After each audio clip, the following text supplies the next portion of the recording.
శ్రమ పడ్డవాడికి పావులా ఎక్కువ. ఒకసారి మా అమ్మకి చెప్పా, మార్కెట్కి పోయి 15,000 రూపాయల సరుకులు కొని రిక్షాలో వేసుకొని వస్తుంది. ఇంటికాడికి వచ్చి రిక్షా పడితే తగాదు వేసుకొని, నేను 10 ఇస్తా అంటే 15 అంటాడు. ఏదమ్మా నీకేం తెలుసా, అడ్రోడ్ కాడికి దొక్కుంటా వచ్చానమ్మా నేను, నీ దొక్కితే నీకు అర్థమైంది అంటున్నాడు.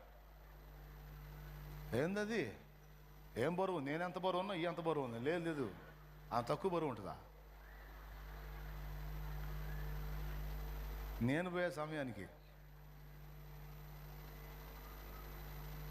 అమ్మా నువ్వు ఎప్పుడైనా రిక్షా దొక్కావే అన్నా. తొక్కకపోతే చెట్లు కాతన నిజలేవా అంటుంది. నేను దొక్కానే, నాకు తెలుసు. ఒట్టి రిక్షా దొక్కితేనే కాళ్ళు పోతాయి. అలాంటిది నిన్ను కూర్చోబెట్టుకొని ఇంత సరుకుని వేసుకొని వాడు అడ్రోడ్డు ఎంత దూరం, ఎక్కడి నుంచి మెరకది?